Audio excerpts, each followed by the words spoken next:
Cube নিয়ে আলোচনা করব এবং শিখব কীভাবে রুবিক্স কিউব মিলাতে হয়। এবং এই ভিডিওটা শেষে আমরা সবাই রুবিক্স কিউব আজ মিলিয়েই ছাড়ব। তো শুরু করা যাক।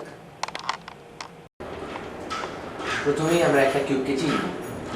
দেখতে পাচ্ছি একটা কিউবের 6টা তল আছে, 1 2 3 4 5 এবং 6, এবং 6টা তলে 6টা কালার আছে, নীল, হলুদ, সাদা, লাল, কমলা এবং সবুজ।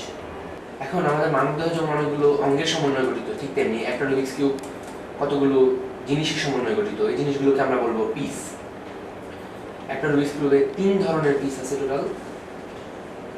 একদম কর্নার যেটা আছে সেটাকে আমি বলবো কর্নার পিস। দেখতে পাচ্ছি কর্নার পিসে 3টা কালার, নীল, লাল এবং হলুদ। দুটো কর্নার পিসের মাঝখানে যে পিসটা আছে সেটাকে আমি বলবো অ্যাশ পিস। অ্যাশ পিসের দুটো কালার, 1 2 দুইটা কালার। এবং অ্যাশ পিস এবং কর্নার পিসের মাঝখানে যেটা আছে সেটাকে আমি বলবো সেন্টার পিস। সেন্টার পিসের 6টা কালার।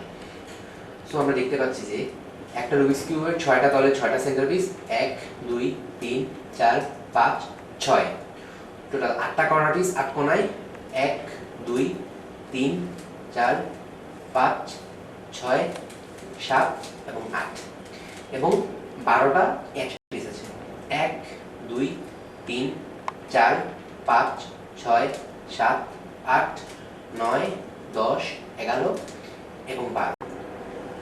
তো আমি কিউবটাকে ধরলাম, এটা হচ্ছে উপরের অংশ বা আপ, এটাকে আমি বলবো আপার লেয়ার। এটা ডান পাশের অংশ বা রাইট, এটা বাম পাশের অংশ বা লেফট, এটা সামনের অংশ বা ফ্রন্ট, এটা পেছনের অংশ বা ব্যাক, এবং এটা নিচের অংশ বা ডাউন। এখন আমরা দেখতে পাচ্ছি যে একটা লেয়ারকে আমি দুভাবে ঘোরাতে পারি। যেমন আপকে আমি এভাবে ঘোরাতে পারি, এভাবে ঘোরাতে পারি, রাইটকে এভাবে ঘোরাতে পারি, এভাবে ঘোরাতে পারি। তো এখন বোঝার সুবিধার জন্য আমি এটাকে কিছু নাম দিব। যেমন আপকে যদি আমি ঘড়ির কাঁটার দিকে ঘোরাই, এটাকে বলবো আপ। যদি ঘড়ির কাঁটার বিপরীত দিকে অ্যান্টি ক্লকওয়াইজ ঘোরাই তাহলে বলবো আপ ইনভার্স। রাইটকে যদি ঘড়ির কাঁটার দিকে ঘোরাই তাহলে বলবো রাইট। যদি ঘড়ির কাঁটার উল্টা দিকে ঘোরাই তাহলে বলবো রাইট ইনভার্স। ডাউনকে যদি ঘড়ির কাঁটার দিকে ঘোরাই তাহলে বলবো ডাউন। যদি ঘড়ির কাঁটার উল্টা দিকে ঘোরাই তাহলে বলবো ডাউন ইনভার্স। লেফটকে যদি ঘড়ির কাঁটার দিকে ঘোরাই তাহলে বলবো লেফট। যদি ঘড়ির কাঁটার উল্টা দিকে ঘোরাই তাহলে বলবো লেফট ইনভার্স। ফ্রন্টকে যদি ঘড়ির কাঁটার দিকে ঘোরাই তাহলে বলবো ফ্রন্ট। যদি ঘড়ির কাঁটার উল্টা দিকে ঘোরাই তাহলে বলবো ফ্রন্ট ইনভার্স। এখন এই জিনিসটাকে মুখস্থ করার কোনো দরকার নেই।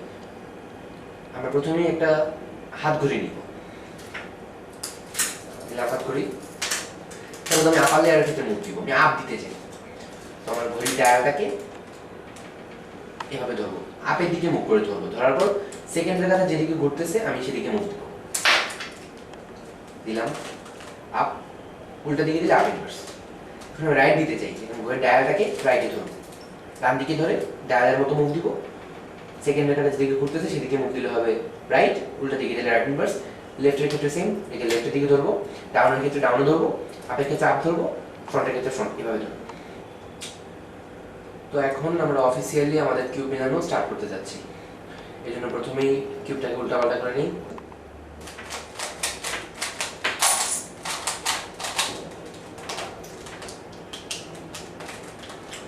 তো আমরা কিউব উল্টাপাল্টা করলাম, আমরা এই অবস্থা থেকে একটা কিউবকে মিলাবো।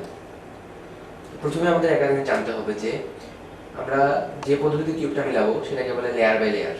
অর্থাৎ প্রথমে আমি একটা লেয়ার মিলাবো, তারপর তার পরের লেয়ারটা মিলাবো, তারপর শেষের লেয়ারটা মিলাবো। এটা রুবিক্স কিউব মেলানোর বলা হয়ে থাকে যে সবচেয়ে সহজ পদ্ধতি। তো প্রথমে আমরা যে কোনো একটা তল মিলাবো। এখন একটা জিনিস মনে রাখতে হবে যে একটা তলের সেন্টার পিসটা যে রঙের, আমি পুরোটা তলকে সেই রঙের করবো। অর্থাৎ এটা সবুজ রঙের, আমি পুরোটাকে সবুজ রঙের করবো। এটা কমলা রঙের, আমি পুরোটাকে কমলা রঙের করবো। এটা হলুদ রঙের, পুরোটাকে হলুদ করবো। এটা লাল, পুরোটা লাল করবো। এটা নীল, পুরোটা নীল করবো। কেন করবো এটার উত্তর পরে দেবো।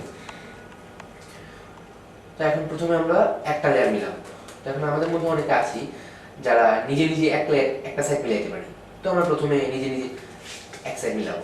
আবার অনেকে আছে যে যারা এক সাইড মিলাতে পারি না, তো তাদের জন্য আরেকটা পদ্ধতি আছে। তো প্রথমে আমরা নিজে নিজে একটা সাইড মিলাবো।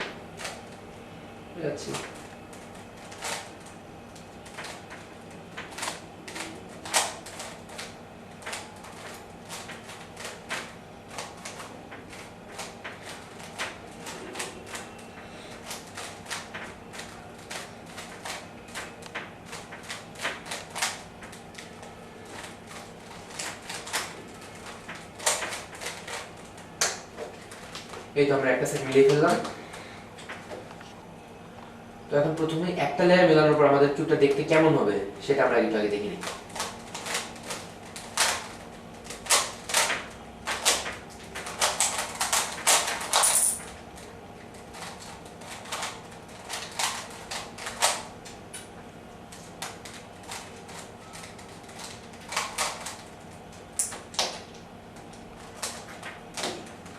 একটা লেয়ার মেলানো হয়ে গেল।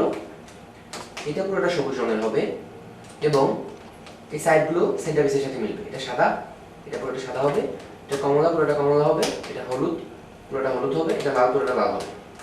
মানে আমি সবুজ দিয়ে শুরু করেছি, এখন কেউ ইচ্ছে করলে অন্য কোনোটা দিয়ে শুরু করতে পারে, এটা ব্যাপার না। কিন্তু লক্ষ্য রাখতে হবে যে সেন্টার পিসটা যে রঙের পুরোটা সেই পুরো তলটা সেই রঙের হবে এবং পাশের এটার সাথে এগুলো ম্যাচ করতে হবে, এটার সাথে এগুলো ম্যাচ করবে।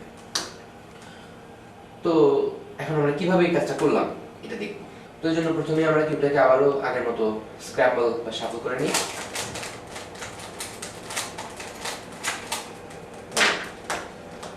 তো এখন আমাদের মধ্যে অনেকে আছে যারা নিজে নিজে একটা সাইড কিউবে মেলাতে পারে, আবার অনেকে আছে যে আমরা আসলে একটা সাইড পারি না। তো সবার জন্যই পদ্ধতিটা দেখাবো।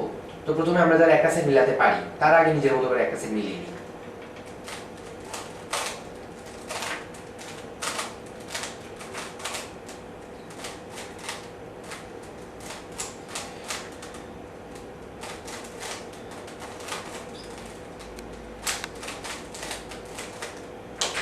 হয়ে গেল আমরা একটা সাইড মিলানো। তো এখন একটা ব্যাপার খেয়াল করবো যে এটা উপরে পুরোটা সবুজ আছে, ঠিক আছে, কিন্তু আমি এখানে হওয়ার কথা কি ছিল? এখানে হওয়ার কথা ছিল সাদা, সবুজ এবং সাদা, অর্থাৎ সবুজ এবং সাদা এক পিসটা এখানে হবে, কিন্তু এটা এখানে নাই। তো আমি আগে দেখবো এক পিসটা কোথায় আছে। দেখি সবুজ কমলা, সবুজ সবুজ, সবুজ লাল, এই তো সবুজ সাদা পেলাম। এটা হওয়ার কথা অন্য কোনো একটা জায়গায়। তো এটাকে আমি ধরবো, প্রথমে ধরে এটাকে নামিয়ে দেবো। এই দুটা লেয়ারকে ঠিক মতো ধরবো, এই দুটা লেয়ার চেঞ্জ করবো না, এটাকে নামাই দেবো। সবুজ সাদা এখানে আসছে, এটাকে আমি ঘুরিয়ে সাদার কাছে নিয়ে যাবো, নিচেটাকে ঘুরাবো, যেটাকে ঘুরিয়ে সাদার কাছে নিয়ে যাবো। এই তো সাদা, সাদা সেন্টার পিসের কাছে নিয়ে আসলাম। নিয়ে আসার পর আমি এটাকে তুলে দিব। এগুলো সাদা সাদা এবং সবুজ, এই এক পিসটা ঠিক জায়গায় বসে গেছে। তো এখন আমি দেখছি নিচে সবুজ এবং কমলাটা আছে, আমি এটাকে কমলাটার কাছে নিয়ে যাবো, কমলা সেন্টার পিসের কাছে নিয়ে যাবো, নিচে লেয়ারটাকে ঘোরাবো। কমলা কমলা আসছে, এবার এটাকে তুলে দিব করে দুবার ফ্রন্ট দিলে। এবার নিচে আছে সবুজ এবং হলুদ, এটাকে আমি হলুদ সেন্টার পিসের কাছে নিয়ে যাবো।